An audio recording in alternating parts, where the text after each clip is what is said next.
নমস্কাৰ শিক্ষামন্ত্ৰী অনুজ পেগু ডাঙৰীয়া সামাজিক মাধ্যমত এটা ভাল খবৰ শ্বেয়াৰ কৰিছে। তেখেতে লিখিছে with firm determination again one more step ahead by government of Assam led by Himanta Biswa towards fulfilling the target of providing 1 lakh job my best wishes to all new appointees for their future endeavour. অৰ্থাৎ 1 লাখ নিযুক্তিৰ যি অসম চৰকাৰৰ target তাৰ ক্ষেত্ৰত অন্য এটা খোজ আগবাঢ়িছে। অহাকালিলৈ অৰ্থাৎ 26 জুলাই তাৰিখে 465 জনক পুনৰ নিযুক্তি পত্ৰ প্ৰদান কৰা হ'ব।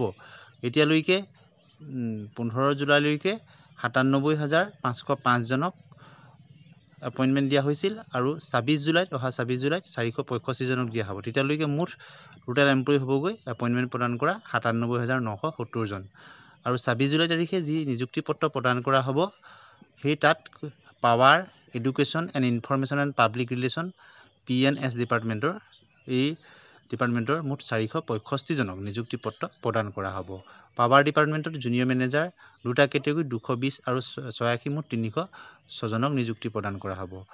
ইয়াৰ লগতে director of technical education, director of higher education, director of elementary এডুকেশ্যনত মুঠ 149 জনক নিযুক্তি পত্ৰ প্ৰদান কৰা হ'ব। গতিকে এটা খুব আদৰণীয় তথা ভাল পদক্ষেপ। অসম চৰকাৰে যি 1 লাখ নিযুক্তিৰ টাৰ্গেট কৰিছিলে সেই 1 লাখ নিযুক্তিৰ দিশত অন্য এটা খোজ আগবাঢ়িছে। গতিকে এই ক্ষেত্ৰত অহাকালিলৈ এই সকলক নিযুক্তি পত্ৰ প্ৰদান কৰা হ'ব। গতিকে এই ভাল খবৰটো শিক্ষামন্ত্ৰী মহোদয়ে সামাজিক মাধ্যমত তেখেতে শ্বেয়াৰ কৰিছে। গতিকে যিসকলে এপইণ্টমেণ্ট লাভ কৰিব তেওঁলোকলৈ আমি শুভেচ্ছা জ্ঞাপন কৰিছোঁ। আৰু আপোনালোকে নিশ্চয় দেখিছে কোন কেটেগৰীত কিমান দিয়া হ'ব। ইয়াৰ লগতে আৰু 10 জন আছে। ডিপাৰ্টমেণ্ট অফ স্কুল এডুকেশ্যনৰ 9 জন আছে। Information and public relation PNS ডিপাৰ্টমেণ্টৰ 10 জন আছে মুঠ।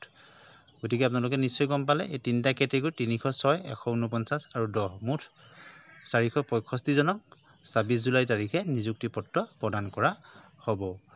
গতিকে অত্যন্ত এটা ভাল খবৰ আৰু তথা অসম চৰকাৰৰ এটা আদৰণীয় পদক্ষেপ। আশা কৰা হৈছে অনাগত দিনত এনেধৰণৰ নিযুক্তি পত্ৰ সম্পৰ্কত মুখ্যমন্ত্ৰী মহোদয়, শিক্ষামন্ত্ৰী মহোদয়ে তেখেতলোকৰ মন্তব্য আগবঢ়াব। আজিলৈ আহোঁ। ধন্যবাদ।